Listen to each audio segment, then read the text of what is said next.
Taste मॅचमध्ये आपल्याला राहुल द्रविड, सचिन तेंडुलकर, सौरव गांगुली, लक्ष्मणचीच नावं अजूनही का तोंडावर येतात. माझं नाव होतं, गांगुली नव्हतं. आणि लास्ट मिनिटला आम्ही आणि शिखर धवन माझ्या जागी खेळा. आकाश चोप्राला बाहेर बसवलं, जी लास्ट मॅच बाहेर बसला तो. तुझ्या अगर खेळणं आहे महाराष्ट्र तर तुझे डेक्कन के अगेन्स्ट रन करणार पडेल. आणि त्यावेळी ऑफकोर्स अजूनही डेक्कन PYC म्हणजे एक नाव आपल्याकडे एक खूप फेमस आहे की जिथं मुलांनी परफॉर्मन्स केलं की अजूनही हायलाईट होतात. सचिनला मी थ्रो डाऊन करणं म्हणजे माझ्यासाठी असं वाटत होतं की मी आज खरं म्हणतो ना की देवनवसाला पावला.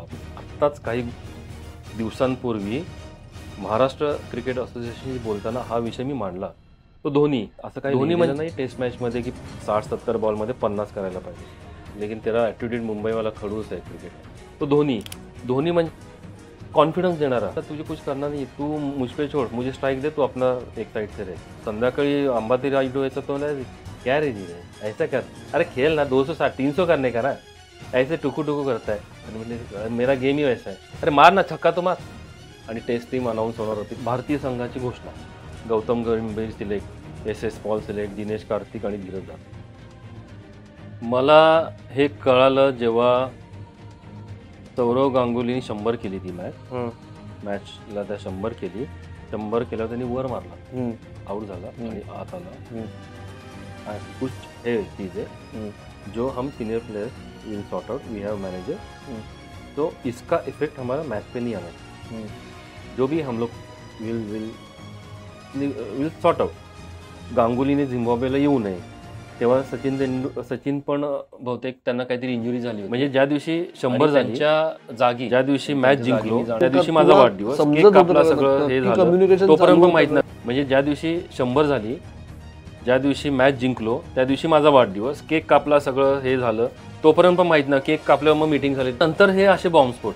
आणि नंतर मग इंडियातून सगळ्यांचे रिपोर्टर्स, फोन कॉल, सगळ्यांनाच कारण प्रोटोकॉल आम्हाला पाळायला सांगितलं. माझा बारामती फॅक्टर हा विषय तूच काढलायस, त्याच्यामुळे माझं काम अजून सोपं झालं. ते तू म्हणलास की लोक बोलत असतील, लोक बोलतात. IPL जेव्हा सहारामध्ये साईन झालं तेव्हा सगळीकडे परत ती चर्चा सुरू झाली, अरे बारामती फॅक्टर मध्ये आला. माझा आजोळ बारामतीचा साहेबांनाच होता, ते नक्कीच तुम्हाला मार्गदर्शन करतो. आणि तेव्हा शरद पवार साहेब असे अध्यक्ष होते BCCचे.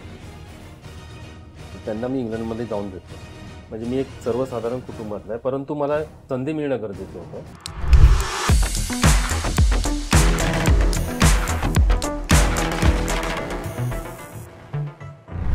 तो महाराष्ट्रासाठी खेळलाय, तो आसामसाठी खेळलाय, या दोन्हीच्या मध्ये तो इंडियन क्रिकेट लीगमध्ये देखील खेळलाय. आणि सर्वात महत्त्वाचं म्हणजे तो 3 कसोटी सामन्यांसाठी भारताच्या संघात होता, पण त्याची 11 मध्ये वर्णी नाही लागली. Left handed opening batter Dhiraj Jadhav बद्दल बोलतो मी अर्थात. आणि धीरज जाधवच्या बाबतीत जेवढा तो शांत फक्त उभा राहायचा, म्हणजे त्याला भिंत म्हणायचे महाराष्ट्राची, कारण त्याचा स्ट्राईक रेट हा कायम चर्चेत राहायचा. त्याचबरोबर धीरज जाधवचा उल्लेख जी टूर समस्त भारतीय किंवा जागतिक क्रिकेट जगताला महेंद्रसिंग धोनीची टूर म्हणून इंडिया ची टूर, केनिया आणि झिम्बाब्वेची ओळखली जाते, त्या टूरमध्ये देखील लॉंगर फॉर्ममध्ये बेताज बादशाह त्या टूरचा धीरज जाधव होता. आणि त्याच्यामुळे अर्थातच धीरज जाधव शी गप्पा मारताना आपण त्या टूरबद्दल, त्याच्या करिअरबद्दल आणि अजून एक फॅक्टर जो आत्तापर्यंत क्रिकेट जगतामध्ये, क्रिकेट वर्तुळामध्ये फक्त कुजबुजला जात होता, बारामती फॅक्टर काय आहे धीरज जाधवचा, या विषयावर दिलखुलास गप्पा मारायचा प्रयत्न केलाय धीरज जाधव बरोबर. आणि तुम्हाला खात्री देऊन सांगतो की धीरज जाधवनी जर स्टेप आउट होऊन बॅटिंग कमी केली असेल ना, तर या एपिसोडमध्ये तुम्ही धीरज जाधवची स्टेप आउट करून फटकेबाजी तो त्याचा गप्पा मारताना कशी करू शकतो हे या कट्ट्यावरच्या गप्पांमध्ये तुम्हाला समजेल. चला तर मग सुरू करूया धीरज जाधवच्या कट्ट्यावरच्या गप्पा. कट्ट्यावरच्या गप्पांमध्ये स्वागत धीरज जाधव. थँक्यू. किती 4 वर्ष झाली, 4 वर्षांनंतर आपण परत गप्पा मारायला बसलोय. तेव्हा ऑनलाईन गप्पा मारल्या होत्या. पण सुरुवात करताना धीरज आम्हाला सांग की साधारण क्रिकेटसाठी पुण्यातनं मुंबईत जायची परंपरा आहे.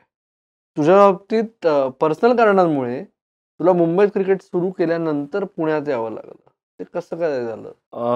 बेसिकली मुंबईतून पुण्यात यायचा तसं माझा काही हेतू नव्हता.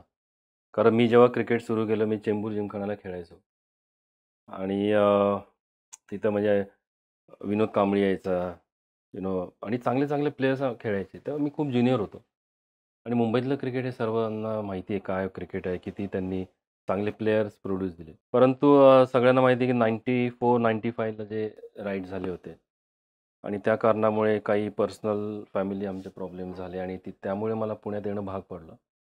ॲट द सेम टाईम माझे वडीलही त्यावेळी एक्सपायर्ड झाले. त्यामुळे एक रिस्पॉन्सिबिलिटी म्हणून आणि थोडं सेफर एक पुणे त्यावेळी एक खूप सेफ मानलं जायचं. तर त्यामुळे मग आम्ही इथे शिफ्ट व्हायचा निर्णय घेतला. मग पुण्यात आल्यानंतर क्रिकेट शुरू से शुरू करना पडा का नॅचरली, का तू पहिल्यापासूनच मिलिंद गुंजा सरांकडे गेला? नाही, पुण्यात आल्यानंतर म्हणजे क्रिकेट खेळायचा हा विषयच नव्हता. कारण ऑफकोर्स रिस्पॉन्सिबिलिटी आहे. थोडंसं आता वडील डॉक्टर होते, तर नॅचरली आपल्याला म्हणजे तुला माहिती आहे की थोडं आपल्या फॅमिलीमध्ये असतं की आपणही डॉक्टर व्हायला पाहिजे. तर त्या ह्यानी मग मी गरवारे कॉलेजला ॲडमिशन घेतलं सायन्सला आणि जस्ट कॉलेजची टीममध्ये खेळायचो मी. पण क्रिकेट बघणं मी कधी सोडलं नाही. जे माझे आयडॉल होते त्यावेळी. सौरव गांगुलीला मी खूप म्हणजे मानायचो आणि त्यावेळी त्यांनी इंग्लंड विरुद्ध जस्ट 100 केले होते माझ्या माहितीत. द्रविड 90वर आउट ती सीरीज होती आणि मी बघायचो, फॉलोअप घ्यायचो. आणि एक दिवस असंच म्हणजे कोथरूडला मी राहतो. तर तिथे माझे एक म्हणजे मित्रच आहे, सलूनमध्ये मी जायचो असं. तर ते नरेश नावाचा व्यक्ती होता आणि अजूनही मी जातो. म्हणजे एवढ्या वर्ष मी कुठेही असो, मी त्याच्याकडेच जातो. तर त्यांनी तो म्हणला, "अरे तू क्रिकेट खेळतो, मग तू जा ना इथं कोथरूडला. मिलिंद सरांचं अकॅडमी आहे." मिलिंद गुंजा सर म्हणजे ही सगळी नावं त्यावेळी मला नवीनच होती. कारण मी मुंबईत वाढलो, खेळलो तर ऑफकोर्स मुंबईतल्या प्लेयर्सची नावं मला सगळी माहीत होती. पण म्हटलं ठीक आहे ॲटलीस्ट जाऊ प्रॅक्टिस तर करू काय होतंय. आणि तो कदाचित माझा टर्निंग पॉइंट ठरला असेल, की त्यांनी मला ते सुचवलं आणि मी क्रिकेट जॉइन केलं. मग महाराष्ट्रात एकंदर तेव्हा तुझ्या वेळेस विशेषतः महाराष्ट्रातलं क्रिकेट हे त्या मेन 10-11 क्लब्समध्ये लिमिटेड होतं. मग ते क्लब ऑफ महाराष्ट्र पर्यंत कसं पोहोचलं? ते कसं झालं? मिलिंद गुंजाळ सरांकडे मी जॉइन केलं. म्हणजे पहिल्या वर्षी मी खेळलो. माझी काही बॅटिंग स्किल्स त्यांनी थोडेसे चेंजेस केले आणि मॅचेसला आम्ही असं रत्नागिरी, कोल्हापूरला जायचो. सर घेऊन जायची टीम. तर मला अजून आठवतं एकदा टू व्हीलरवर होतो. सर बसले होते. तर सिग्नलला थांबलो होतो. तर सर म्हणले, "तू क्रिकेट म्हणजे काय तू प्रोफेशनल खेळणार आहे का?" मी म्हटलं, "सर मला प्रोफेशनल खेळायला आवडेल." कारण तेव्हा मी थोडं क्लबला रन्स-बिन्स करायला लागलो होतो. तर ते म्हणले, "बरं ठीक आहे." पण नेक्स्ट डे त्यांनी मला ते क्लबचं नाव सुचवलं. Club of Maharashtra. त्यावेळी तिथे प्रवीण सिधे होते. नंतर मग बाळासाहेब थोरवे वगैरे आले. परंतु सुरुवातीला त्यांनी तो क्लब सुचवला आणि तिथं मी जायला लागलो. कारण इन्व्हिटेशनला त्यावेळी ठराविक रजिस्टर क्लब असायचे. बरोबर. तर क्लब ऑफ महाराष्ट्र हा त्यापैकी एक. तो फाउंडर मेंबर आहे. तर त्यावेळी मग माझी तिथं खरी एंट्री झाली क्लबला. ओके. आणि मग धीरू, तेव्हा महाराष्ट्राच्या टीमसाठी काय सिलेक्शन मॅचेस व्हायच्या का इन्व्हिटेशनलच्या परफॉर्मन्सच्या बेसिसवर? इन्व्हिटेशनचा परफॉर्मन्स तर होताच. म्हणजे त्यावेळी खूप लिमिटेड क्लब होते आणि कॉम्पिटिशन पण खूप होती. आणि सिलेक्शन मॅचेस म्हणजे काय, की इन्व्हिटेशनच्या परफॉर्मन्समधून एक 30 ते 40 मुलं निवडली जायची आणि त्यामधून परफॉर्मन्स झालेल्यांचे परत सिलेक्शन मॅचेस व्हायच्या. म्हणजे मला आठवतंय अंडर 19ला मला चान्स मिळाला. मी अंडर 19च्या मॅचेस खेळत गेलो. माझे मोठे रन्स काहीच नव्हते आणि मला 2 सीनियरच्या मॅचेस इन्व्हिटेशनच्या मिळाल्या. त्यात गुंजाळ सर होते आणि त्यावेळी प्रवीण सिधे बघत होते. तर तेव्हा मला त्यांनी सांगितलं, की "बघ तुझ्या अगर खेळना है महाराष्ट्र, तर तुझे डेक्कन के अगेन्स्ट रन्स करना पडेगा." आणि त्यावेळी ऑफकोर्स अजूनही डेक्कन PYC म्हणजे एक नाव आपल्याकडे खूप फेमस आहे, की जिथं मुलांनी परफॉर्मन्स केला, की अजूनही हायलाईट होतात. आणि लास्ट मॅच डेक्कनची होती. सगळी टॉप टीम, शंतनू कॅप्टन होता वगैरे. तर मी खेळलो आणि 100 झाली माझी त्या फर्स्ट इन्व्हिटेशनला आणि तिथून डिरेक्टली कॉल मला ट्रायलसाठी आला 19ला. तर त्यावेळी असंच पद्धत होत्या, की एक सिलेक्शन मॅचेस आहेत. मे बी अंडर 19चा पण प्लेयर असेल, तरी पण तुम्हाला सीनियर लेव्हलला पण तुम्हाला बोलावलं जायचं त्यावेळी. ओके. थोडंसं फास्ट फॉरवर्ड करून आता आपण ते 99-2000चा जो रणजी ट्रॉफी डेब्यू झाला. डेब्यू मुंबई विरुद्ध झाला. मुंबईच्या टीममध्ये काय अत्यंत म्हणजे कसा बॅटिंग लाईनअप होता मुंबईचा, मी बघितलं होतं स्कोरबोर्ड. तर त्या मॅचची आठवण सांग ना मला, कारण तू ओपन केलंस तू सुरेंद्र बरोबर. त्या मॅच मधला सेंचुरियन कोण असेल हा ट्रिव्हिया आपण ठेवू, तू नंतर सांग, पण त्या मॅचच्या आठवणी सांगणार. मला आठवत आहे जसं मी आत्ताच बोललो की अंडर 19चा माझा सीझन झाला आणि बरोडा विरुद्ध मी 190 धावा करून आलो आणि कुठे ना कुठे मनात एक होतं की रणजी ट्रॉफीचा सीझन आहे. मी फॉलोअप करायचो रणजी ट्रॉफीला कोण रन्स केले आहेत, कोण नाही, कोण आहे, चान्सेस आहेत का. तर मी थोडंसं बघितलं की ओपनिंग पेअरमध्ये आहे थोडीशी पॉसिबिलिटी मला आणि मुंबईची टीम आहे आणि वानखेडेवर आहे. तर टीम अनाऊन्स झाली. सगळ्यांनी तुलाही माहिती की त्यावेळी आम्ही MCA नेहरू स्टेडियमला लिस्ट लागायची ऑफिसच्या बाहेर. तर तेव्हा स्कूटर होती. स्कूटरवर चालवेपर्यंत नाव लागेल का, नाव लागेल का? आईला मी म्हणालो की काय रणजी ट्रॉफीला जर चान्स मिळाला, पण होप्स फार कमी होते ऑनेस्टली. कारण असं काय सभोवतालचं वलय काही नव्हतं. पण एकच वलय होतं, तो म्हणजे माझा परफॉर्मन्स. तर तो एक कॉन्फिडन्स होता की मला माहीत होतं की मी केलंय चांगलं तर मिळेल. बघितलं लिस्टमध्ये नाव आणि खूप खुश झालो त्यावेळी. आणि मुंबई विरुद्ध चान्स मिळाला आहे, जिथून माझ्या क्रिकेटची सुरुवात झाली. मी आज जे मुंबई करतोय, त्यामध्ये काहीतरी नक्कीच महत्त्वाचा भाग आहे. पुणे क्रिकेट हे गेल्या काही वर्षात एवढं डेव्हलप झालेलं आहे. परंतु मुंबईच्या क्रिकेटमध्ये तुम्ही आज बघाल ना, तर एक ते म्हणजे तो क्रिकेटचा वास म्हणा किंवा एक क्रिकेटचं कल्चर जे आता हळू-हळू महाराष्ट्रात रुजायला लागलंय, ते मी कधी विसरलो नाही. मला अजूनही आठवतंय की जम्मू काश्मीर विरुद्ध मी 100 केले होते. त्यावेळी बिशन सिंग बेदी सर कोच होते. आणि ते म्हणले, "अरे तू बहुत खडूस खेलता है रे. तेरा वो तू खेलता है महाराष्ट्र, लेकिन तेरा ॲटिट्यूड मुंबई वाला खडूस है क्रिकेटर." पण ते जे त्यांची जी वाक्य होती ना, ती माझ्या मनात कायमची कोरली गेली. कारण आज एवढ्या मोठ्या म्हणजे एवढं मोठं नाव आहे आणि त्यांनी आपल्याला हे बोलणं.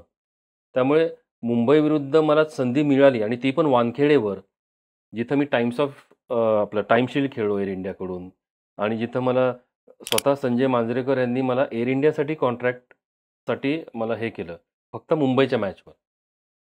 तर तो माझा म्हणजे आयुष्यातला एक मोठा क्षण असेल, रणजी ट्रॉफी डेब्यू.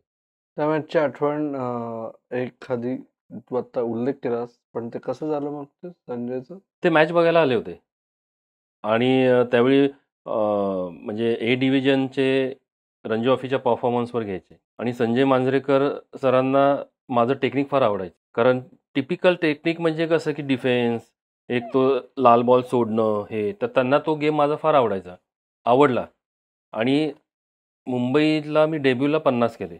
जिथं महाराष्ट्र टीम पहिल्या इनिंगला 90वर ऑल आउट झाली. दुसऱ्या इनिंगला 110वर ऑल आउट झाली, ज्यामध्ये माझ्या 45 धावा होत्या. दोन्ही इनिंगला मी हायेस्ट स्कोरर, पण मी खेळलो दिवसभर. तर अनफॉर्च्युनेटली मुंबई विरुद्ध खेळताना पहिल्या इनिंगला मी कॅरी द बॅट म्हणजे ओपनिंगला जाऊन मी लास्ट आउट झालो. ते मला थोडंसं कोणी मला ती माहिती दिली नाही की जर मी नॉट आउट राहिलो असतो तर कदाचित ते वर्ल्ड रेकॉर्ड होऊ शकलं असतं. परंतु लास्ट विकेट माझीच पडली आणि संजय मांजरेकर सरांनी मला बोलवलं ट्रायल्सला की ते म्हणले की तुला खेळायला आवडेल का एअर इंडियाला वगैरे. म्हटलं सर, आणि संजय मांजरेकर सर माझ्याशी बोलतात तेव्हा मी म्हणजे अक्षरशः म्हणतो ना, एक छोटंसं रोप म्हणा किंवा एक की जिथं व्हॅल्यूच नाही काही, पण एखादा एक मोठा क्रिकेटर जो इंडियाला खेळलेला आहे आणि तो आपल्याला विचारतोय, म्हटलं सर नक्कीच खेळेल. तर त्या मॅच नंतर मग मला एअर इंडियाचं कॉन्ट्रॅक्ट मिळालं. Very nice. धीरज, परत फास्ट फॉरवर्ड करू, पण त्याच्यामध्ये तो जो तुझं करिअर टेक ऑफ होत होतं आणि डोमेस्टिक क्रिकेटमध्ये बदलत होते. रणजी ट्रॉफीचं स्वरूप झोनलवरून एकदम एलिट प्लेटमध्ये झालं. पहिल्या वर्षी महाराष्ट्र रेलिगेट झालं, खाली आलं. आणि तेव्हा असं वाटत होतं की ओके, पहिल्या 15 टीम्समधूनच प्लेयर्स खेळणार. एक धोनी आला, एक धीरज जाधव आला, पण तरी पण तो प्लेटमध्ये खेळण्याचा तेव्हा म्हणजे तू सगळ्याकडे या कसं बघत होतास की करिअरची सुरुवात आहे, आपण नोटीस होऊ शकणार आहे का आपण झाकलेच जाणार आहे, कसं बघत होतास सगळं? महाराष्ट्राची टीमही ट्रान्सफॉर्म होत होती. शंतनू आधी बाहेर गेला, नंतर सुरेन गेला, इक्बाल तोपर्यंत होता. तर एकंदर या सगळ्या याच्यात तू स्वतःचं करिअर तेव्हाची तुझी काय विचार पद्धत होती? तर मी जेव्हा डेब्यू केला त्यावेळी शंतनू, सुरेंद्र भावे, इक्बाल सिद्दीकी आणि अजून बरीच चांगली मोठी नावं होती. परंतु त्या मॅचनंतर माझ्या माहिती शंतनू सुगीकर रिटायर झाले. त्या 2 वर्षांमध्ये सुरेंद्र भावेही थांबले. इक्बाल खेळत राहिला. अभिजित काळे होता. हो. परंतु माझं करिअर म्हणाल तर ऑन ऑफच होता. कारण ती मुंबईची जो मी आता जे परफॉर्मन्स बोललो त्यानंतर मला चान्स मिळाला, पण मी मोठे रन्स करू नाही शकलो. पहिल्या सीझनला 3 मॅच नंतर मी बाहेर गेलो. परत मला नेक्स्ट सीझनला इन्व्हिटेशनपासून सुरुवात करावी लागली. परत इन्व्हिटेशनला मी सलग 400 केले.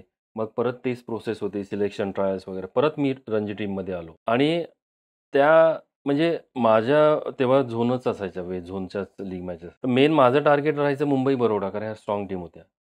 नेक्स्ट सीझनलाही मी कोल्हापूरला मॅच होती, मुंबई विरुद्ध 50 केले. परंतु परत दुसऱ्या टीमविरुद्ध मी रन्स नाही केले, तर मी बाहेर गेलो. जेव्हा महाराष्ट्र रेलिगेट झाली प्लेटमध्ये आणि एलिट प्लेट सुरू झालं, तेव्हा मला जो तिसरा सीझन होता, मला हे माहीत होतं की हे माझं लास्ट सीझन आहे. 3-4चा सीझन. हां. मला ह्याच्यापेक्षा पुढंच संधी नाही मिळणार, कारण जेवढं सिलेक्टरनी, एम-सीने मला संधी द्यायची होती ती दिली. आणि एक त्यांचं मी आभार नक्कीच मानेल की ते मला मुंबईविरुद्ध खेळवायचे.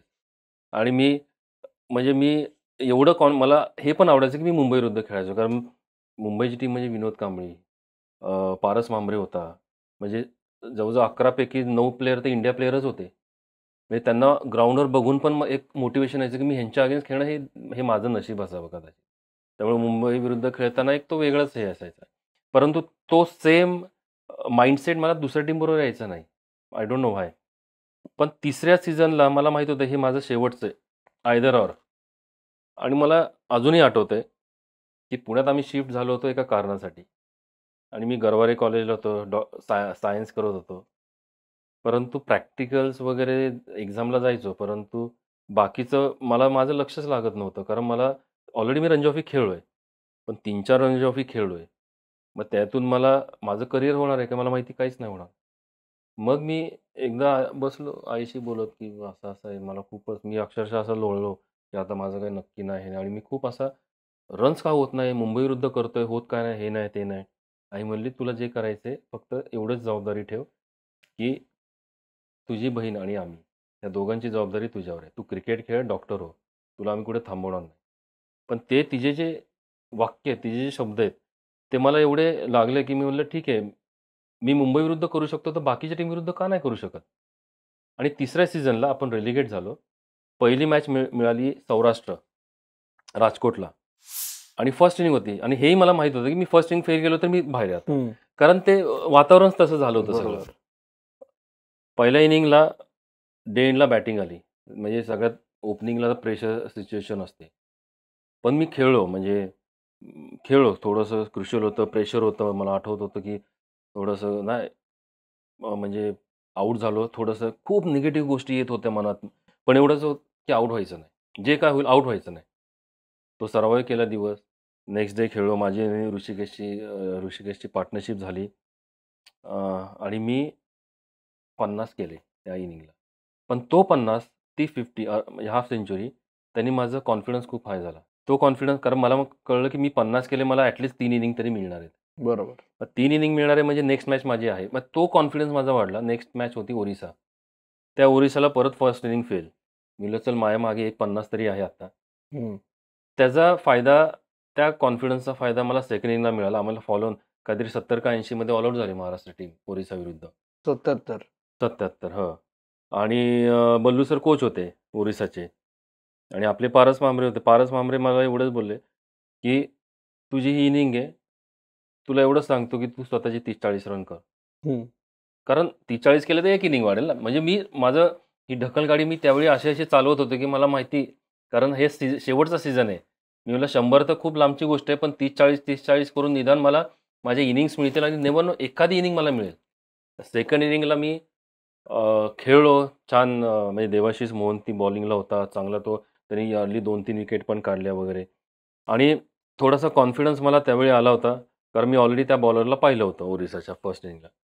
आणि डे एंडला काहीतरी अर्धा तासच होता आणि मी 90वर पोचलो. मी म्हटलं 90 आहे, 10 रनसाठी मी दुसरा दिवस बघणार नाही. कारण परत ती रात्र आहे, परत ते विचार आहेत, परत ती झोप नाही लागणार, परत ते सकाळी उठून ते त्यापेक्षा 10 रन. मी 90 रनसाठी मी एवढं हे घेतले, 10 रन मी करणार. 99वर पोचलो कसं तरी. सगळे पुढे तेव्हा तर म्हणजे माझा गेम वेगळाच होता. ते म्हणजे 99वर पोचलो. लेफ्ट ऑन स्पिनर होता. पहिले 2 बॉल बीट झालो मी म्हणलो. आणि खूप प्रेशर, म्हणजे सेंचुरी, म्हणजे पहिली सेंचुरी आपण आज रणजी ट्रॉफीला करतो. स्टेप आउट झालो, मी मिडॉनला मारला आणि पळत सुटलो. आणि तो अक्षरशः त्यांनी जर पकडला असता बॉल तर मी रनआउट झालो असतो. पण मिसफील्ड झाली आणि ती बाउंड्री मिळाली आणि माझी पहिली सेंचुरी आली. त्यानंतर त्याच मॅचला माझी डबल 100 झाली, which was my first maiden 100 for Maharashtra and for myself. आणि त्या सीझनला मग माझे सलग 3 डबल 100 झाल्या. And then I got selected for India A. आणि नंतर मग मला सेम सीझनला बँगलोरला एक मॅच झाली, इंडिया सिनियर्स वर्सेस इंडिया ए, ज्यामध्ये सिनियर टीम, कारण ऑस्ट्रेलियाची सिरीज होती. आणि 2004चा प्री सीझन कॅप. हो, त्यामुळे बँगलोरला तर सगळे आपले, म्हणजे सेहवाग आमच्या विरुद्ध, सेहवाग, हरभजन सिंग, तेंडुलकर होता. बॉलिंगमध्ये इरफान पठाण, सगळे म्हणजे जे आत्ता त्यावेळी 11 मध्ये खेळायचे सगळे आमच्या विरुद्ध. त्यांच्या विरुद्ध मी 100 केला. आणि मला माहीत होतं आता कॉल यायलाच पाहिजे, कारण इंडिया एसाठी मी झिम्बाब्वेला पण 700-800 रन्स केले होते. तर ह्या सगळ्या गोष्टींमुळे एक कॉन्फिडन्स आला की आता टेस्ट सिरीजला मला चान्सेस आहे. एका सीझनचंच हे, म्हणजे कुठून सुरुवात झाली आणि शेवटी तो सीझन संपत आल्यावर मला टेस्टचा कॉल येईल, म्हणजे हे कधी मला असं वाटलं पण नव्हतं. पण एका सीझनमुळे खूप गोष्टी चेंज झाल्या. त्या सीझनमध्ये जेव्हा तू धावा खोऱ्यांनी काढत होतास, किती ऑलमोस्ट 1100 रनचा सीझन झाला, 1200 काहीतरी. सो तेव्हा एकीकडे चर्चा सुरू झाली होती की रनमशीने भिंत आली आहे नवीन. ओके, दुसरीकडे तेव्हा ही चर्चा चालायची की अरे उभा तर राहतो, पण जर प्लेट लीग मध्ये 40च्या स्ट्राईक रेटने रन करतो तर वर चांगल्या बॉलर समोर कसं रन करणार. आय एम शुअर तेव्हा ही चर्चा जर माझ्यापर्यंत येत होती, तुझ्यापर्यंत पण येत होती. तू कसं डील केलंस हे सगळं? म्हणजे हे नक्की होतं की प्लेटमधून म्हणजे स्ट्राईक रेटवर कायम ह्या गोष्टींवर डिबेट व्हायचं, म्हणजे मीडियाला पण व्हायचं आणि सिलेक्टरला पण हे व्हायचं. पण म्हणजे मला एवढंच माहीत होतं की माझा जो गेम आहे, जोपर्यंत मला हायर लेवलला फेअर चान्स मिळत नाही, तोपर्यंत मी माझा गेम चेंज नाही करणार. मी बघायचो, मी मुंबई विरुद्ध पण खेळलो, मला माहिती की ते कसे खेळायचे हे. पण मी माझा गेम न सोडण्याचं कारणच एवढं होतं की मला माझे लिमिटेशन्स माहीत होते. स्ट्राईक रेट इश्यू होता त्यावेळी सुरुवातीला, पण असे किती बॅट्समन होते की जे 140-130 बॉल खेळून 50 रन करतात. आणि हा मुद्दा मी येईल परत, कारण आत्ताच काही दिवसांपूर्वी महाराष्ट्र क्रिकेट असोसिएशनशी बोलताना हा विषय मी मांडला. असं काही लिहिलेलं नाही टेस्ट मॅचमध्ये की 60-70 बॉलमध्ये 50 करायला पाहिजे. पण मी असा प्लेअर होतो की मला आवडायचं बॉल खेळायला. हा तो माझा एन्जॉयमेंट होता. स्ट्राईक रेट हे मला बोलायचे, 38चा स्ट्राईक रेट आहे तू. मला आठवते ना, रत्नागिरीला मॅच होती, मी 250 खेळलो, माझं स्ट्राईक रेट 38 होतं. त्यानंतर मला ड्रॉपच केलं. का? तर स्ट्राईक रेटमुळे. आणि त्यानंतर माझी टेस्ट सिरीज नाही मिळाली व्हॉटेव्हर. थोडंसं काही गोष्टी होत्या. परंतु स्ट्राईक रेट ऑफकोर्स आहे. मला ते नंतर गोष्टी कळाल्या की हे इम्प्रूव्ह व्हायला पाहिजे. पण त्या इम्प्रूव्हमेंटसाठी मी माझा गेम त्यावेळी चेंज करणं कदाचित मला ते अफोर्डेबल झालं नसतं. जे मी महाराष्ट्र टीमसाठी एवढे रन्स करायचो, मला माहिती ओपनिंग बॅट्समनचा रोल काय आहे. मला माहिती की एका साईडनी मी नवीन बॉल जर खेळतोय, एका साईडनी जर मी नवीन बॉलचा तो स्पेल खेळतोय 15-20 ओव्हरचा, त्याचे बेनिफिट्स माझ्या मिडल ऑर्डर बॅट्समनला मिळणार आहेत. जर मी खेळायला गेलो, जसं आता आपण बघतो, आता थोडंसं क्रिकेट चेंज पण झालं आजकाल. परंतु आज टेस्ट मॅचमध्ये आपल्याला राहुल द्रविड, सचिन तेंडुलकर, सौरव गांगुली, लक्ष्मणचीच नावं अजूनही का तोंडावर येतात? कारण ते तसे क्रिकेट खेळलेले आहेत. तर मला माहिती होतं की नवीन बॉल मी खेळून काढला, भले मी 130 बॉलमध्ये 50 करेल आणि आऊट झालो. पण नंतरची येणारी जी आमची बॅटिंग आहे, त्याला त्याचे बेनिफिट्स, कारण बॉल पण थोडासा हे होतो, बॉलर पण थकतात, वेळ जातो.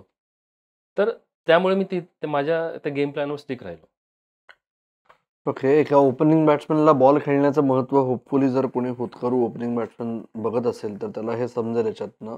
थोडं पुढे जाऊन सॉरी आपण ते ऑस्ट्रेलियाकडे यायच्या आधी 2004 ऑक्टोबर एंड यायच्या आधी ती जी इंडिया एचा तू असा ओझरचा उल्लेख केलास इंडिया ए टूरचा, ती इंडिया एची टूर जी केनिया आणि झिम्बाब्वेला गेली ती टूर तुझ्याशीच आपण अख्खा एक एपिसोड आहे सुरुवातीच्या काही स्पोर्ट्स कट्टाच्या एपिसोड्स मधला महेंद्रसिंग धोनी बरोबर तुझा अनुभव असा. पण त्या टूरनी धीरज जाधव क्रिकेटरला काय शिकवलं आणि किती फायदा झाला?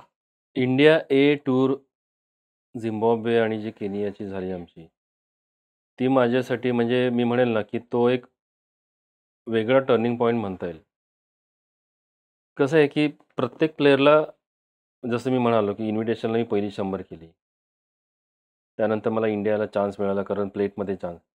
पण प्रत्येक सिरीज मागे माझ्या परफॉर्मन्स मागे माझे कोचेस पण आहेत. सांगायचं महत्त्वाचं हे की इंडियाला माझ्याबरोबर आकाश चोपडा, गौतम गंभीर आणि मी आणि रॉबिन उत्तप्पा असे 4 जण होतो. पण त्यावेळी कोच होते संदीप पाटील सर. आणि मला वाटलंच नाही मी पहिली मॅच खेळेल. कारण हे सगळे ऑलरेडी खेळतायत आणि मोठ्या टीमसाठी खेळतायत. मी बसलो उद्या मॅच आणि नॉर्मली कसं असतं की जे खेळणार आहे त्यांना आधी 2 दिवस थोडंसं बरोबर. बॅटिंग नेट्समध्ये मिळते. आणि मला मिळाली. मला वाटलं आता सरांना बघायचं असेल कारण माझं आणि त्यांचं पहिल्यांदाच आहे. ते म्हणले नाही मीटिंगमध्ये त्यांनी 12 नावं काढली आणि 11 मध्ये मी होतो. नावं सुरू ओपनिंगची तशी झाली. मी हे. मी सरांना म्हणलं, "सर मी खेळतोय." ते मग त्यांची संदीप पाटील सरांची स्टाईल माहिती आहे. ते म्हणले, "हो." ते काय नाव मी का माझ्यासाठी टाकलंय का तुला खुश ते असे बोलले. मला प्रेशर झालं. मी खेळतो डायरेक्ट इंडियाची मॅच नो आणि खेळलो मी फर्स्ट मॅच मला खेळायला मिळालं आणि नंतर मग मी रन्स करत गेलो. मोटिवेट सरांनी मला खूप मोटिवेशन दिलं. कारण इंडियाचे कपडे घालणं हे माझ्यासाठी म्हणजे त्यावेळी म्हणजे जसं मी सांगितलं की त्या सीझनला जशी माझी सुरुवात झाली अडखळत आणि मी डायरेक्ट इंडियापर्यंत पोहोचलो. पण संदीप पाटील सरांनी त्यावेळी जसं मला मोटिवेट केलं किंवा ते म्हणले, "तुला मॅचेस द्यायचं काम माझं परफॉर्मन्स नाही केला तर मग मला बोलायचं."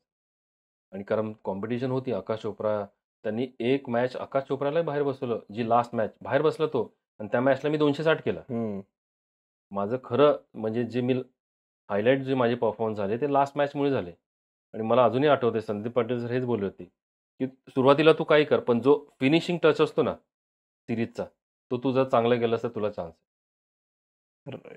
तर त्यामुळे मग एक वेगळंच मला हे मिळालं एक्सपोजर. आणि मग त्या टूरवर तुझी आत्ता 3 नावं घेतलीस. त्याचबरोबर धोनी होता, दिनेश कार्तिकही एक होता. मॅच खेळला ना मग त्याचं अंबाती इंडिया रायडू सिलेक्शन होता. झालं. रायडू होता, रमेश पवार, आविष्कार साळवी होते. तेव्हा इंडिया साईराज एचं भोवतुले होता. हो सही होता. आता एवढं ऑर्गनाइज सर्किट नाहीये. आता एवढं तेव्हा नव्हतं. ती अशी वन ऑफ मिळणार आहे आणि सगळे तरक्की के भुके सगळ्यांना ते मेक ऑर ब्रेक वाली इंडिया आहे.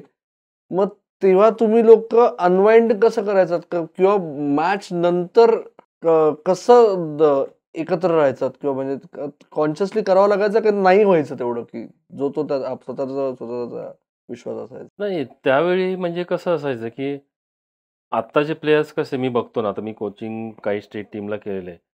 तर प्लेयरचा माइंडसेट खूप चेंज झाला आहे. म्हणजे इथून ते खूप फ्री झालेले आहेत, की त्यांना माहिती आहे, की बाबा मॅच झाल्यानंतर पण त्यांचं एक थोडंसं सोशलायझिंग असतं विदिन टीम. मी हे बाहेरचं म्हणत नाही. पण विदिन टीम असतं. इव्हन आजकाल काही प्रमाणात कोचेसला पण त्यांच्यासारखं थोडंसं मोल्ड व्हावं लागतं. पहिलं तसं नव्हतं. जे मी कोचिंग मिलिंद गुंजाळ, संदीप पाटील, पारस मांभरे मला आठवतंय ना, मला येऊन बोलायचा, की "तू तुझीच बॅटिंग करायची. बाकीचं मला माहीत आहे. तू तुझी बॅटिंग करायची."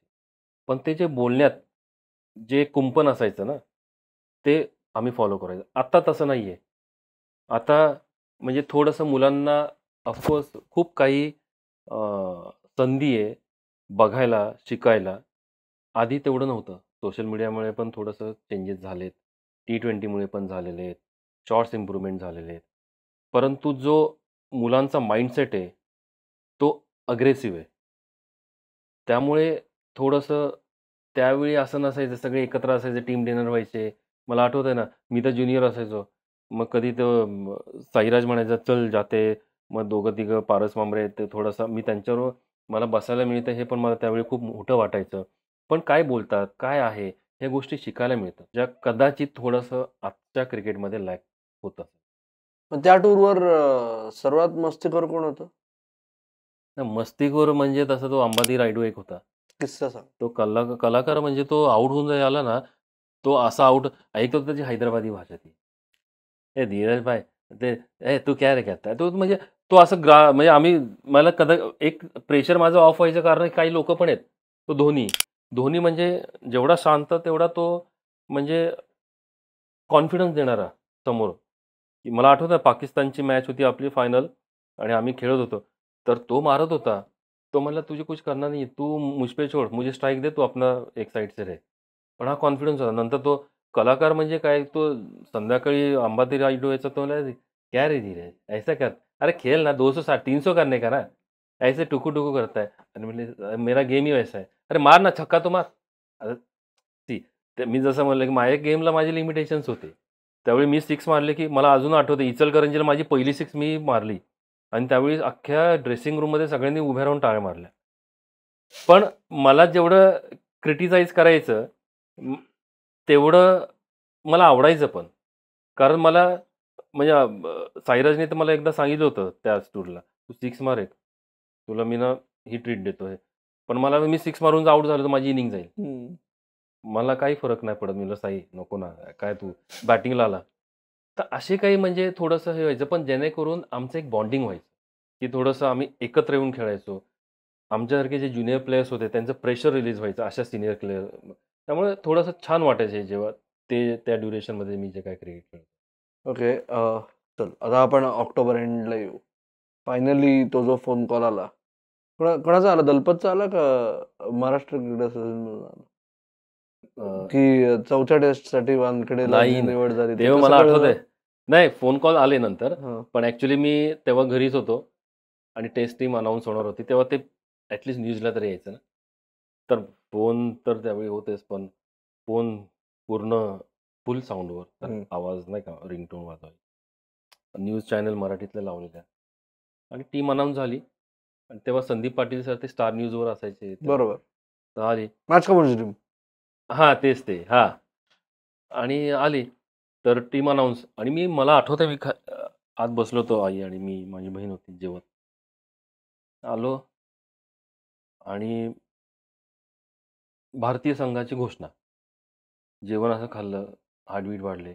आहे का, आहे का? कारण थोडंसं आधी पण ते तयार झालं होतं रिपोर्टर्स चान्सेस आहेत वगैरे, वगैरे ना. झालं तसं. स्टार्टिंग गौतम गंभीर select, S Paul select, Dinesh Karthik आणि धीरज जाधव हे नाव. आणि जे शेवटचं नाव ऐकलं खोटं वाटेल अमोल. म्हणजे असं वाटलं की आज आपण म्हणतो ना, एक काहीतरी सुंदर आपण असं हिमालयाचं शिखर गाठलंय. जे एवढ्या वर्ष आपण स्ट्रगल करत होतो.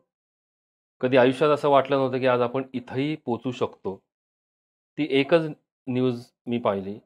त्यानंतर मग एम-सी-एतून कॉल आले, सेक्रेटरीचे आले, बी-सी-सी-आयमधून मला मेल आले, फोन आले. पण मीडिया आली त्यानंतर म्हणजे आम्ही राहायचो तिथे सगळी मीडिया वगैरे होती. पण तो दिवस तसा माझा निघाला. मुंबईत जेव्हा संघाला जॉइन केलंस तेव्हापासून ती मॅच तशी म्हणजे ती म्हणजे सुरू व्हायच्या आधीच संपली अशी झाली ती मॅच. चट सगळं संपत गेलं. त्या 5-6 दिवसांमधली सर्वात भारी आठवण कुठली आहे? 5-6 दिवसामधली आठवण म्हणता येणार नाही. परंतु जसं मला इंडिया यायला वाटायचं, की मी खेळलो आणि इथंही म्हणजे पहिली आठवण म्हणजे हेच, की मी आज सौरव गांगुली, सचिन तेंडुलकर, व्ही.एस. लक्ष्मण, द्रविड ह्यांच्याबरोबर ड्रेसिंग रूम शेअर करतोय. आज मी सचिनला असं समोरून बघतोय बॅटिंग करताना. सचिनने मला ते थ्रो डाऊनसाठी सांगितलं. सचिनला मी थ्रो डाऊन करणं म्हणजे माझ्यासाठी असं वाटत होतं, की मी आज खरंच म्हणतो ना, की देव नवसाला पावला आपण म्हणतो मराठीत. म्हणजे असं ऑफकोर्स हे माझं म्हणजे थोडंसं अतिशयोक्ती वाटत असेल कोणाला, पण मी एवढं सांगतो, की सचिननी मला थ्रो डाऊन साठी सांगितलं. सौरव गांगुलीनी माझ्याशी डिस्कशन केलं. द्रविडची बॅटिंग मला नेट्समध्ये बघायला मिळाली. आणि ही जी सुरुवात वानखेडेवर झाली, मला आठवतं बसमधून मी वानखेडेवर उतरलो, तेव्हा सुनील गावस्कर सर पण होते. ते पण होते बसमध्ये. म्हणजे हे चेहरे मी बघतोय आणि त्यांचा एक भाग म्हणून मी आहे. मला देवाने तिथं ती संधी दिली आहे. ती एक खूप मोठी आठवण होती. आणि ऑफकोर्स म्हणजे थोडंसं बोलायचं म्हणलं तर मला वाटलं होतं की ती मॅच मला मिळतीये खेळायला, कारण मी नेटमध्ये बॅटिंग पण मी करायचो.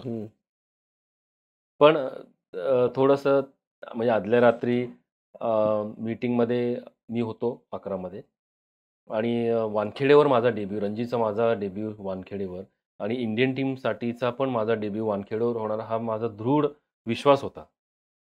पण सकाळी थोडंसं टॉसच्या आधी 11चा मी 12वा झालो आणि 12चा 11वा आला. हे थोडंसं गणितं तिथं फिरली आणि मला चान्स नाही मिळाला. राईट. पण ती मॅच एकदम अडीच दिवसात हो, संपली. तेच 2.5 दिवसाची 2.5 दिवसात संपली. मायकल क्लार्कची मॅच अशी लक्षात राहते, मुरली कार्तिकची मॅच अशी लक्षात राहते आणि पिच क्रिएटरची मॅच म्हणूनही लक्षात राहते. पण वानखेडेवर मी म्हणजे आपण हा विषय घेतोच अमोल.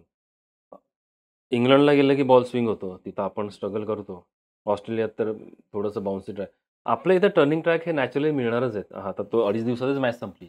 असे काय म्हणजे आपल्याकडे आता जसे बॉलर होते ते म्हणजे आणि लाल माती आहे वानखेडेवर, ते थोडंसं विकेट आपण आपल्या फेवरमध्ये करणारच. असं नाही की आपण म्हणजे 5 दिवसाची मॅच 2.5 दिवसात संपली. त्याला खूप जणांनी ब्लेम केला असं होतं. पण मला असं वाटतं की विकेट जशी बनवली होती ती स्पिनरसाठीच होती. आता चेन्नई-वेन्नईला पण आपल्या 2-2.5 दिवसात मॅचेस संपतातच. पण आता त्यावेळची वेळ होती की 2.5 दिवसात संपली, कोणाला एक्स्पेक्टेड नव्हतं आणि मग ते थोडंसं कॉन्ट्रोव्हर्शियल झालं होतं. त्याच्यानंतर परत ती शेवटची मॅच होती सिरीजची. त्याच्यानंतर भारताच्या ड्रेसिंग रूममध्ये येण्यासाठी 7 ते 8 महिने लागले, राईट. आणि गिरास कुठे? झिम्बाब्वेला. ती टूर ऑब्व्हियसली एकाच गोष्टी करता लक्षात राहते. ग्रेग चॅपेलनी सौरव गांगुलीच्या म्हणण्यानुसार सौरव गांगुली एक दिवस प्रेस कॉन्फरन्ससाठी आला आणि त्याला हा प्रश्न विचारला गेला की तुला कॅप्टन म्हणून रिझाईन करायला सांगितलं का? तो म्हणला हो, मला कोचने सांगितलं. आणि मग ते सगळं पुढे काय झालं, त्याच्यानंतरची 2 वर्ष किती भारतीय क्रिकेटमध्ये सगळी हलचल माजती वगैरे आपण बघितलं. तुला कधी कळलं रे हे सगळं झाल्याचं? मला हे कळालं जेव्हा सौरव गांगुलीने 100 केली ती मॅचला त्या 100 केली. 100 केल्यावर त्यांनी वर मारला, आऊट झाला आणि आत आला आणि ड्रेसिंग रूम मध्ये मग सुरू झालं. त्यांनी बॅट अशी फेकत नाही तो सहसा, पण अशी ठेवली आणि त्याचा चेहरा वेगळा होता. नॉर्मली 100 केल्यावर बॅट्समनचा आनंदी चेहरा असतो ना. मला असा आऊट का झाला, हे काय झालं, पण थोडीशी कुलबुल सुरू झाली. मग ड्रेसिंग रूम मध्ये सगळे सिनियर प्लेयर्स आले. ते म्हणले की कुछ है चीजें जो हम senior players will sort out, we have manager, तो इसका इफेक्ट हमारा मैच पे नहीं आना चाहिए. जो भी हम लोग will will will sort out. मी तर ज्युनियर, अजून 2-3 होते असे. आणि त्यानंतर प्रेस कॉन्फरन्स झाली. त्यानंतर सगळं जो बॉम्ब फुटला, एवढा बॉम्ब फुटला की म्हणजे अक्षरशः मी म्हणेल की पहिली टेस्ट मॅच पण माझी कॉन्ट्रोव्हर्शियल 1-2.5 दिवसात संपली. आणि ही पण टेस्ट मॅच कॉन्ट्रोव्हर्शियल, कारण ग्रेग चॅपल आणि सौरव गांगुलीमध्ये जे मतभेद झाले. कारण त्यावेळी कसं होतं की ग्रेग चॅपलला त्यांचं असं थोडं ज्युनियरला पुश करणं, आणि माझ्या माहितीत गांगुलीने झिम्बाब्वेला येऊ नये तेव्हा सचिन पण बहुतेक त्यांना काहीतरी इंजुरी झाली होती आणि त्यांच्या जागी मी जाणं म्हणजे हे बोलणं बरोबर नाही, पण ते इंजुअर झाले होते म्हणून एक ओपनिंग बॅट्समन तिथं जायला पाहिजे. मग सिलेक्टरनी मला पाठवलं. तर त्यावेळी ग्रेग चॅपल यांचं असं म्हणणं होतं की नवीन मुलांना आपण संधी देऊ. पण गांगुलींनी कॅप्टन्सी पण विषय होता. पण गांगुलीनी, कारण ऑफकोर्स त्यावेळी गांगुली म्हणजे त्यावेळी होतेच फॉर्ममध्ये आणि ग्रेग चॅपल हे टिपिकल त्यांचा एक वेगळा माइंडसेट होता. पण गांगुलीने ते केलं. मग नंतर खूपच हॉटेलमध्ये पण आम्हाला रिस्ट्रिक्शन्स होते की कुठं बोलायचं नाही. फोन्स वगैरे पण आम्हाला रिस्ट्रिक्शन्स होते. म्हणजे मॅच जिंकली माझ्या वाढदिवसाच्या दिवशी. केक तर कापला सगळ्यांनी, ते कुठं काय म्हणजे सगळेच होते. आणि तोपर्यंत माहीत नव्हता अमोल. म्हणजे ज्या दिवशी 100 झाली, ज्या दिवशी मॅच जिंकलो त्या दिवशी माझा वाढदिवस, केक कापला, सगळं हे झालं. तोपर्यंत पण माहीत नाही. केक कापल्यावर मग मीटिंग झाली. म्हणलं अरे देवा, म्हणलं म्हणजे एवढं चांगला दिवस आणि एवढं भारी सेलिब्रेशन, एवढं भारी सेलिब्रेशन, आणि नंतर हे असे बॉम्बस्फोट, आणि नंतर मग इंडियातून सगळ्यांचे रिपोर्टर्सचे फोन कॉल्स सगळ्यांनाच, कारण काय काय झालंय माहीतच नाही ना. पण तो पण BCCIने प्रोटोकॉल आम्हाला पाळायला सांगितले होते. पण ती सिरीज म्हणजे खूपच, म्हणजे सिरीज जिंकून पण आम्ही ती एन्जॉय तेवढी करू नाही शकलो, कारण ह्या गोष्टी. तो उरलेली टूर, एस्पेशली तुम्ही यंगस्टर्स जे होतात, तुझ्यासाठी उरलेली टूर म्हणजे कसं होतं? कारण का त्या सिरीजमध्ये पण तसंच झालं. मॅच मिळाली नाही, सबस्टिट्यूट म्हणून फिल्डिंग केलीस, तुम्हाला आठवतंय स्लिप स्क्वॉड्रनमध्ये. ते ओव्हरऑल किती गढूळ होतं वातावरण? का तुला समजत होतं का नक्की कम्युनिकेशन चालू होतं का? टीम कशी चालू होती? नाही, ऑनफिल्ड जे होतं ना, म्हणजे ऑनफिल्ड जेव्हा आम्ही खेळत होतो, तेव्हा ह्या गोष्टींचा कोणी विचार नव्हता करत, इन्क्लुडिंग गांगुलीनी पण. मला आठवतंय जेव्हा आपण हडल करतो तेव्हा ते बोलले होते की जो है मैं वो देखो, त्यांची ती स्टाईल ना अशी, वो मैं फेस करूंगा, हमारा यह काम है जीतना, और कोई इसमें ये करेगा नहीं, आई विल हँडल दॅट. तो जो कॉन्फिडन्स होता, त्यामुळे क्रिकेट त्या मॅचला ऑनफिल्ड खेळताना कधी असं वाटलं नाही की ऑफ द फील्ड एवढे प्रॉब्लेम्स आहेत, काय करायचं काय नाही हे नाही. त्याचा कधी असं त्याच्यात इंटरप्ट झालं नाही. म्हणजे जो गेम झाला तो गेम खूप चांगला आणि स्मूथली चालला. ओके. 2005-06 नंतर आल्यानंतर परत, म्हणजे त्याच्यानंतर भारतीय क्रिकेटमध्येच एवढी वादळं माजली होती. महाराष्ट्र क्रिकेट असोसिएशन मधली वादळं परत नव्याने उद्भवून मग थोडंसं सेटल व्हायला लागलं होतं. तिथे पण खूप बदल होत होते सगळ्याच बाबतीत. तसं असताना तुझी जागा कॅप्टन्सी मिळाली, मग प्रश्नचिन्ह उभं राहायला लागली, बरोबर? या सगळ्याच्यात 2007 मध्ये जेव्हा तू ICL ला जॉईन केलंस, ते काय विचार करून केलं? कारण की तेव्हा परत तेच होतं की परतीचे दोर कापले जाणार अशी तेव्हा अवस्था होती. ते ICL जॉईन करण्यामागचं कारण आणि तेव्हाचं काय विचार सांग? पहिली गोष्ट, ICL जॉईन करण्याचा माझा काही हेतू नव्हता. कारण झिम्बाब्वे टूर पासून आलो, त्यानंतर बांगलादेश टूर झाली, आणि त्यात माझं नाव होतं, गांगुली नव्हतं. आणि लास्ट मिनिटला मी नाही गेलो आणि गांगुली गेले. तर एक ते फ्रस्ट्रेशन होतं ना, 3 सिरीज मी खेळतोय, मी एवढे रन्स करतोय, आणि मला 11 संधी मिळत नाहीये. 12वा राहिलो,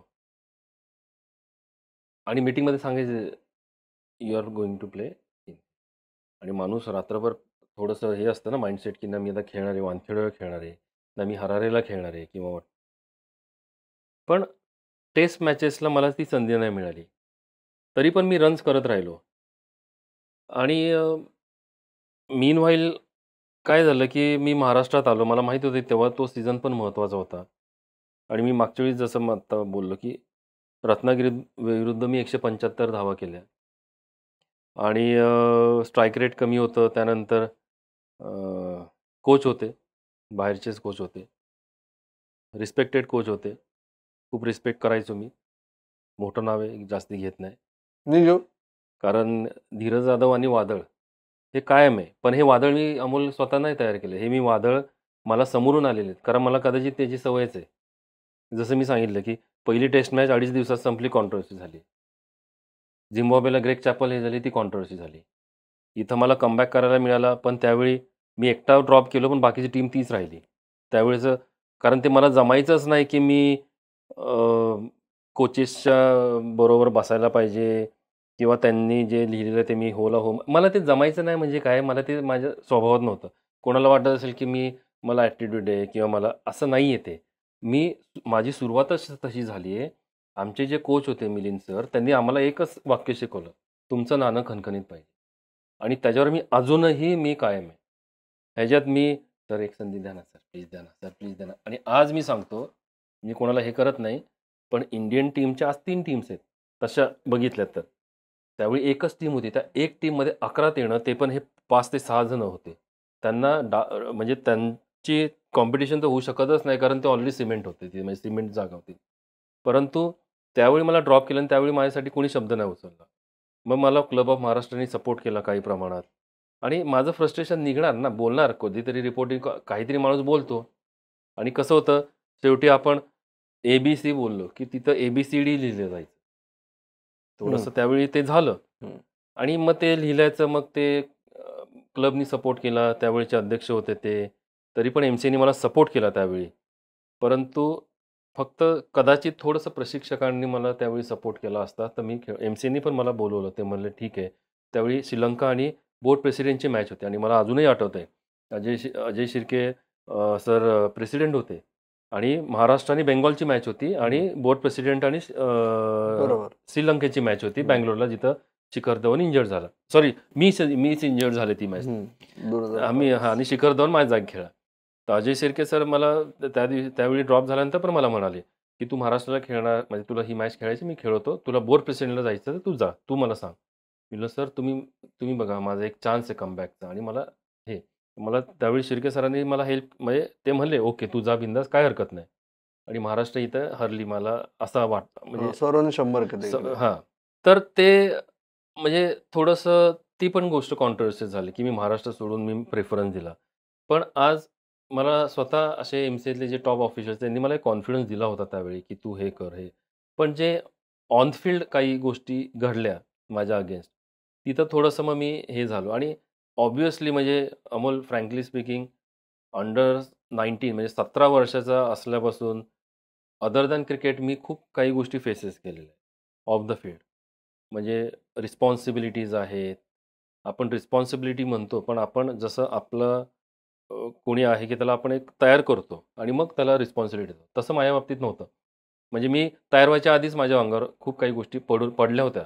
त्यामुळे तो स्ट्रेस लेव्हल किंवा तो एक म्हणजे ते फायटिंग स्पिरिट, माणूस प्रत्येक वेळी लढू शकतो. पण कुठेतरी त्याला एक बांध पण फुटला, की मग तो ओपन आउट होतो. आणि माझं त्यावेळी झालं. मग मी म्हणलं, मी एवढे रन्स करतोय, मी बोर्ड प्रेसिडेंटला अनफॉर्च्युनेटली इंजर्ड झालो. ती मॅच गेली. त्यामुळं इथे महाराष्ट्र हरली आणि तिकडे मला चान्स नाही. म्हणजे ते अजून थोडंसं माझ्या परत अगेन्स्ट गेलं. मग इथून मी ड्रॉप झालो आणि मग थोडंसं मला कळालं, की इथं अवघड आहे. At the same time I-C-L launch झाली. आणि आय-सी-एल जॉइन करायचं कारण पण हेच होतं, की कपिल देव सर होते, संदीप पाटील आहेत, किरण मोरे आहेत. एवढी मोठी नावं होती, ती राजेश चव्हाण होते.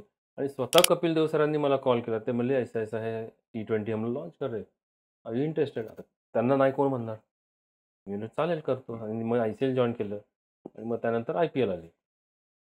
आत्ता तू त्या निर्णयाकडे कसं बघतोस, की अजूनही तुला बरोबर निर्णय असं वाटतं? कारण तेव्हा ऑब्व्हियसली आत्ताच्या पिढीला समजणार नाही, की आता जेवढा पैसा आहे तेव्हा जस्ट यायला सुरुवात झाली होती डोमेस्टिक क्रिकेटमध्ये सुद्धा. राईट? आणि त्याच्यामुळे फायनान्शियल स्टेबिलिटी जरी एअर इंडियाची नोकरी तुझी होती, तरी या सगळ्या गोष्टींनी, कौटुंबिक जबाबदाऱ्या, करिअरचा मिड पॉइंट म्हणजे लेट 20s मध्ये असणं, ह्या सगळ्या ह्याच्यात आत्ता तू बघताना असं वाटतं, की तेव्हा जर तू आय-सी-एल जॉइन न करता इथेच थांबला असतास महाराष्ट्रासाठी, तर कदाचित चित्र वेगळं राहिलं असतं. कसं बघतोस तू? असू शकलं असतं ना अमोल, असू शकलं असतं.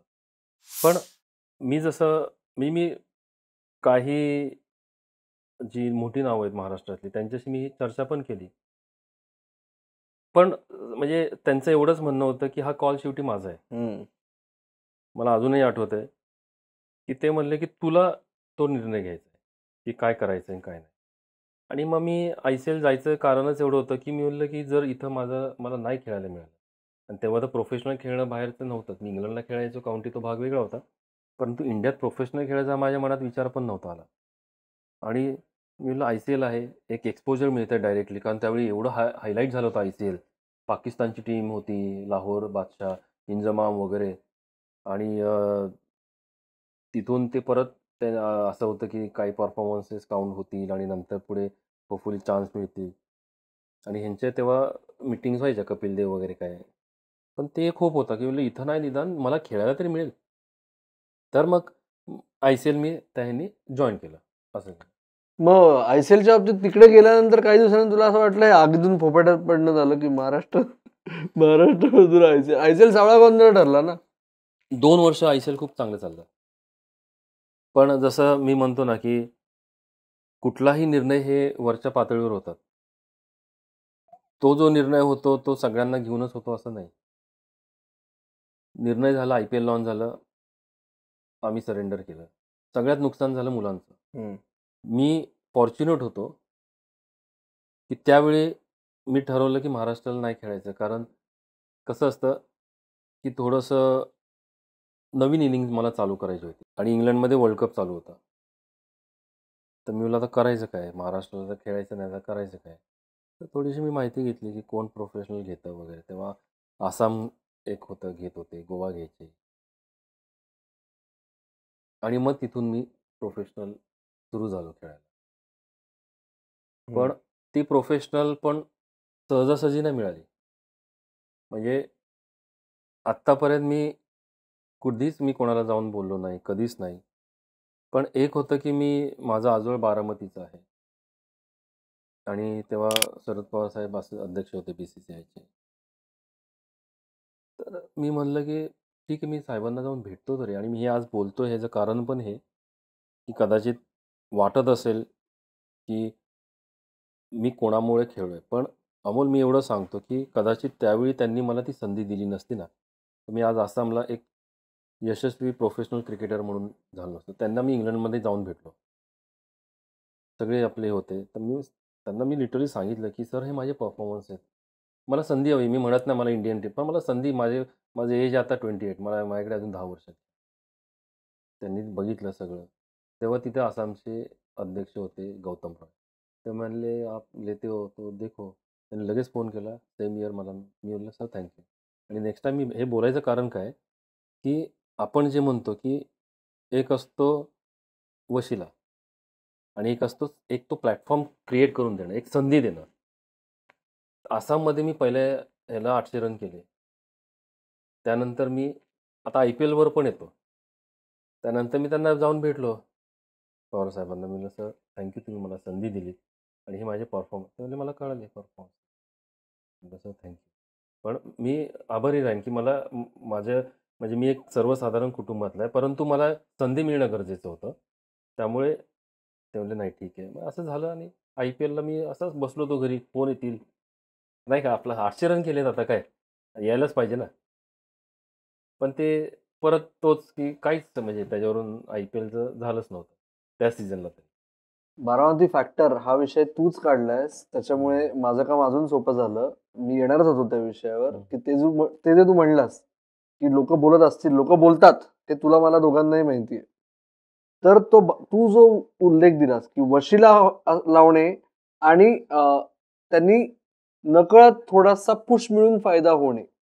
ओके. यातल्या मधली जी ती थिन लाईन आहे, कारण कसं झालं, IPL तू उल्लेख केलास. IPL जेव्हा सहारामध्ये साईन झालं, तेव्हा सगळीकडे परत ती चर्चा सुरू झाली, अरे बारामती फॅक्टर मध्ये आला. तर तो वशिला न लावता अत्यावश्यक आहे तेव्हा फक्त थोडासा फायदा करून घेणे किंवा नकळतपणे फायदा झाला तर, ही लाईन तू कशी मेंटेन केली आहेस? त्यावेळी म्हणजे पहिली गोष्ट, वशिला आणि संधी, मी जसं बोललो ना, ह्या 2 वेगळ्या गोष्टी आहेत. बरोबर. वशिला आपण तेव्हा म्हणू शकतो, की मला संधी नाही मिळाली 11त. बारामती फॅक्टर आहे. पवारसाहेब BCCIचे ICCचे अध्यक्ष आहेत. मी बारामतीचा आहे. त्यांना मी सांगणं, "सर, मी असं-असं परफॉर्मन्स केला, मला 11त नाही चान्स मिळाला." आणि अमोल, तुलाही माहिती, त्यांच्यासाठी मोठी गोष्ट नाही आहे. आज मी बोलतोय, पण मला एवढं माहिती आहे, की जिथं म्हणतात ना, की डिझर्व्ह करतोय पण संधी मिळत नाही. जसं आसाम मला मिळालं.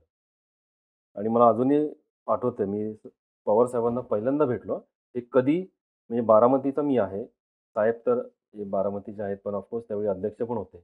पण माझी त्यांची पहिली भेट ही झाली आसामसाठी जेव्हा मी अप्रोच झालो तेव्हा. त्याच्या आधी आम्ही कधीच म्हणजे म्हणजे बारामती चे जे ग्रुप आहे त्यांचा एक नागरी सत्कार समारंभ असायचा. त्यावेळी जे बारामतीतले असायचे त्यांचं हे व्हायचं.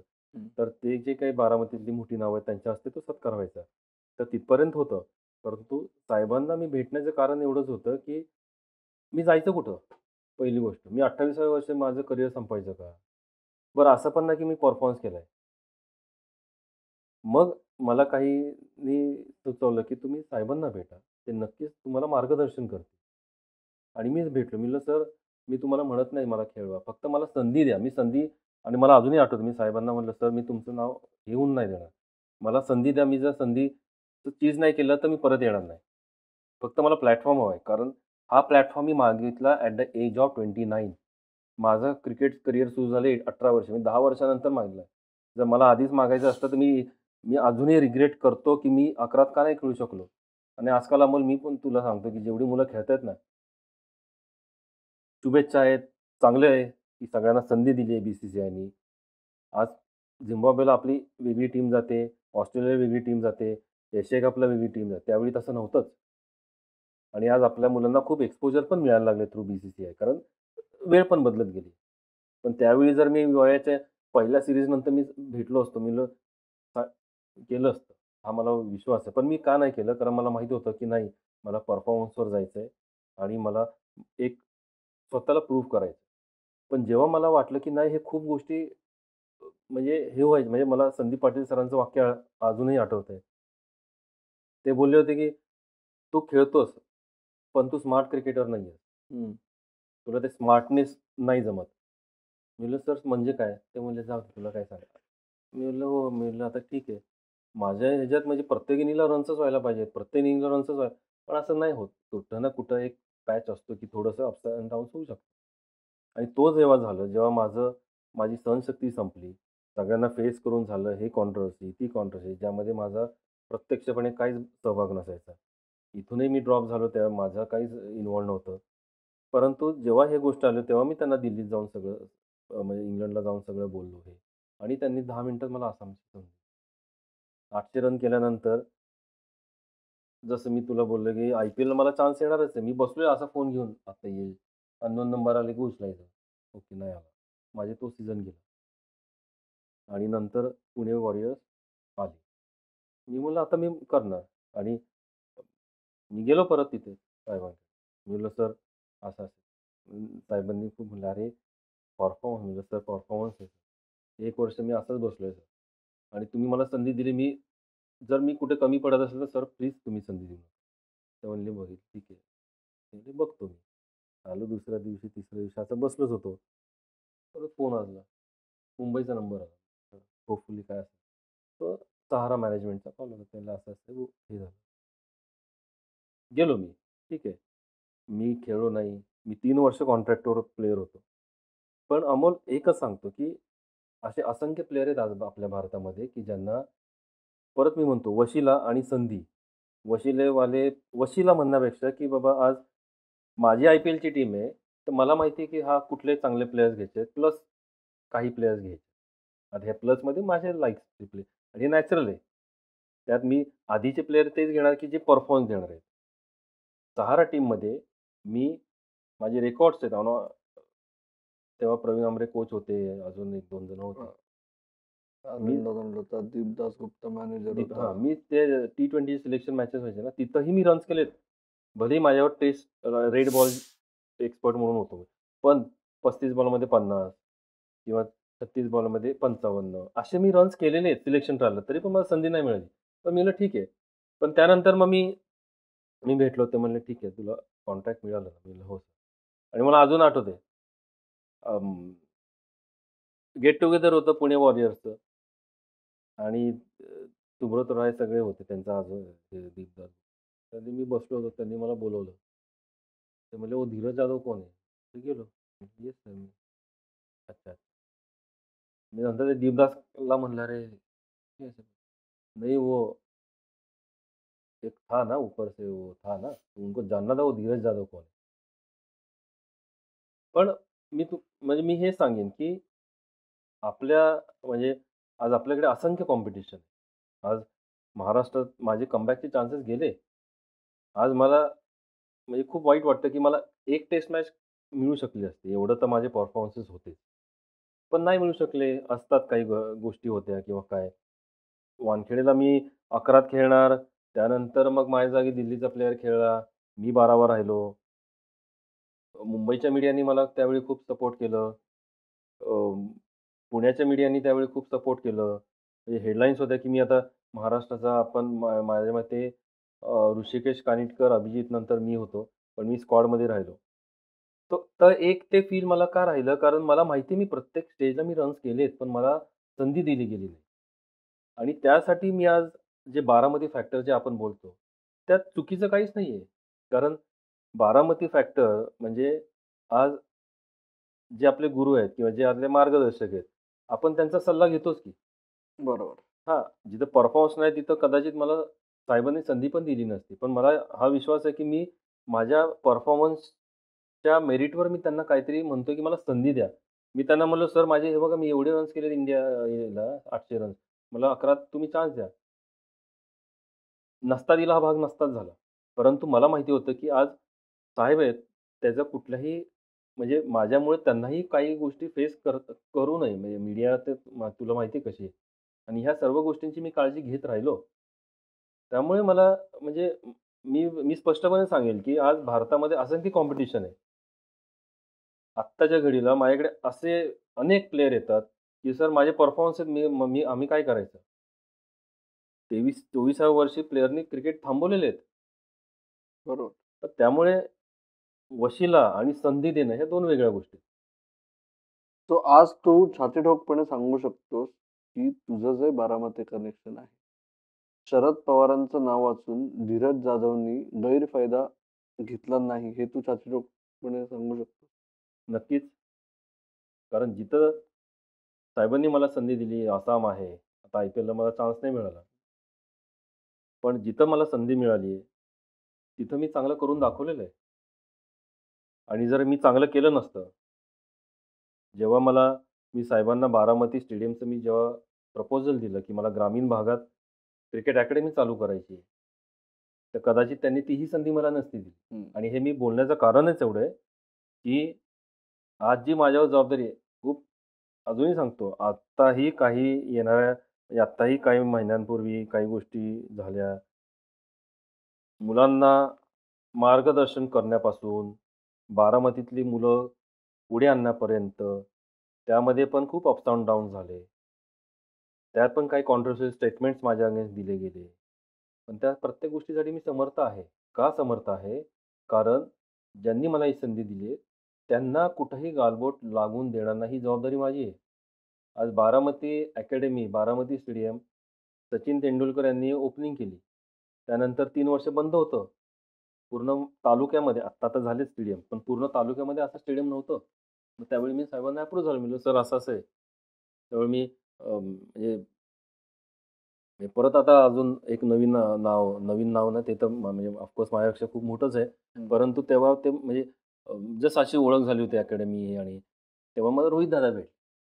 रोहितदादा भेटले तेव्हा तर ते म्हणजे फक्त एक ते एक ही वॉज प्युअरली बिझनेसमॅन हं. त्यावेळी. भेट झाली, हे झाली. पण छान म्हणजे एक त्यांचं हे झालं आणि आमचं एक रिलेशन म्हणजे जस्ट असंच की बारामतीकर आहे, भेटतोय आणि त्यांना क्रिकेटची प्रचंड आवड होती, प्रचंड आवड होती. मग त्यांनी क्रिकेट अकॅडमीला पण आपल्याला त्यावेळी सहकार्य केलं क्रिकेट वाढवण्यासाठी वगैरे. तर बारामती ग्रामीण भागात जिथं मुलं ₹1000 फी पण देऊ शकत नाही. मुलींना तर फ्रीच देतो आपण.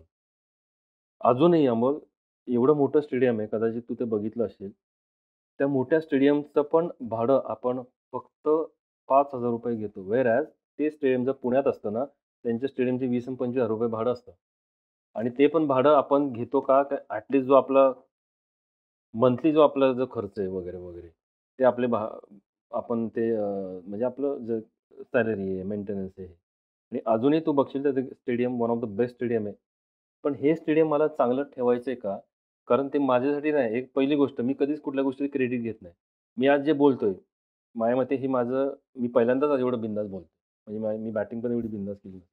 पण हा अनुभव आहे. हे जे मी गेल्या 20-25 वर्षात मी जे स्पीड ब्रेकर बघितलेत, वादळं बघितलेत, सगळं मी जे फेस केलेल्या आहेत गोष्टी आहेत ना, ह्याच्यातून मी बोलायला पण शिकलो. मी आधी बोलायचो पण नाही. मग तुला आठवत असेल, तू तर म्हणजे बोलणं मला आमचं बोलणंच नसायचं. म्हणजे बोलणं म्हणजे पण थोडंसं. पण हे बोलायचं कारण काय, की मी असा एकमेव खेळाडू नाही, असे असंख्य खेळाडू आहेत, की ज्यांना डिझर्व्हिंग चान्सेस मिळत नाहीत. आणि असं नाही की मुद्दाम मिळत नाहीत. पण नाही त्यांना तो प्लॅटफॉर्मच क्रिएट होत नाही. किंवा बाबा आता रणजी ट्रॉफीला 1000 रन केलेले इंडियाच खेळतात का? नाही.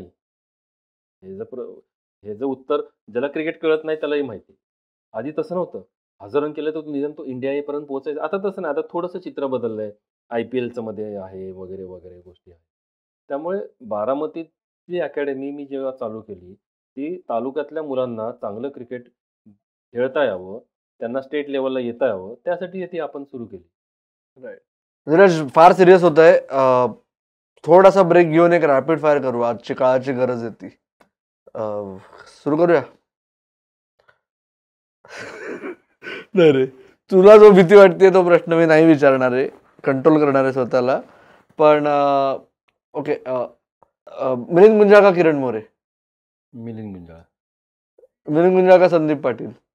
दोन्ही. MS धोनी का दिनेश कार्तिक चांगला विकेट किपर? कार्तिक. सर्वात चांगला बॅट्समन ज्याच्याबरोबर तू खेळलास आतापर्यंत, म्हणजे त्याच्या बरोबर बॅटिंग करायला मजा आली असा? ऑफकोर्स सचिन तेंडुलकर, इंदुलेख ट्रॉफी.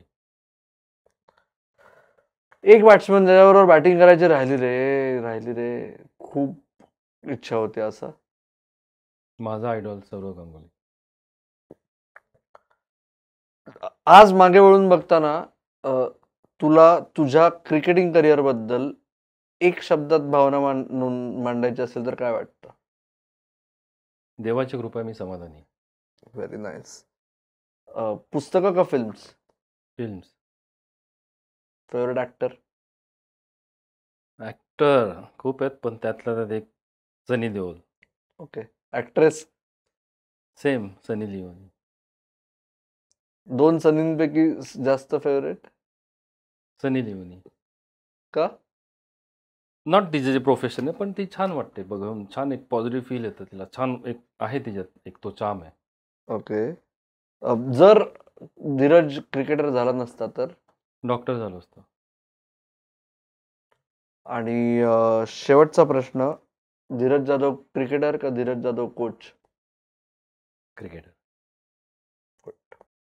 ओके. धीरू, तुझं कोचिंग आहे ना, आता तुला कोचिंगसाठी जायलाच उशीर होतोय, त्यामुळे आता आम्हाला तुला सोडावं लागणार आहे. पण तुझी जी कोचिंगची स्टिंट आहे आणि तुझा जो कोचिंग मधला अनुभव आहे आणि तुझे कोचिंग मधले जे प्लॅन्स आहेत त्याच्याबद्दल आत्ता तुला सोडायच्या आधी आत्ता कॅमेरावर प्रॉमिस घेणार आहे की आपण पुढच्या वेळेस जेव्हा गप्पा मारू तेव्हा आपण धीरज जाधव दुसरा अवतार, बारामती फॅक्टरमुळे दुसऱ्या अवतारात झालेला फायदा नाही, जोक्स असाइड, कोचिंग मध्ये धीरज जाधवचा आत्तापर्यंतचा प्रवास आणि इथून पुढचे अनुभव याच्याबद्दल आपण पुढच्या वेळेस गप्पा मारू. चालेल तुला? नक्की अमोल. आणि म्हणजे मी एवढंच सांगेन की बारामती फॅक्टर हा पूर्ण देशात नव्हे तर पूर्ण जगात खूप मोठा फॅक्टर आहे. हे मला सांगायची गरज नाही. म्हणजे क्रिकेट तर सोडा, पण जसं म्हणतात की पुण्यात जो ड्रायव्हिंग शिकतो तो कुठेही चालू शकतो. तसं बारामतीमध्ये जो माणूस राजकारण नाही म्हणता येणार, पण जो चांगलं काम करेल त्याला नक्कीच काही ना काही संधी मिळेल. हे माझं मत आहे. येस. धीरज जाधव, तुम्ही एवढा मोकळेपणे पहिल्यांदाच तुम्ही म्हणल्याप्रमाणे स्पोर्ट्स कट्टावर गप्पा मारल्यात त्याबद्दल म्हणजे अत्यंत आभारी आहे. आणि प्रॉमिस केल्याप्रमाणे आपण लवकरच भेटूया. तर मित्र हो, तुम्ही आम्हाला सांगा, धीरज जाधवांची बॅटिंग तुम्हाला जास्त आवडली का आजच्या गप्पा जास्त आवडल्या? काय आवडलं? पुढच्या वेळेस काय प्रश्न असतील हेही आम्हाला सांगा. त्यांनी प्रॉमिस केलंय आणि ते प्रॉमिस पाळणाऱ्यातली व्यक्ती आहे, मी तुम्हाला अनुभवावरून सांगू शकतो. सो पुन्हा एकदा आठवण करतो, लाईक, शेअर, सबस्क्राईब वगैरे वगैरे सगळं करा. तुमचा अभिप्राय द्या, आम्ही सगळं वाचतो. तूर्तास आम्ही दोघं थांबतो. तुम्ही मात्र ऐकत राहा, बघत राहा आणि आमची वाट पाहत राहा. धन्यवाद.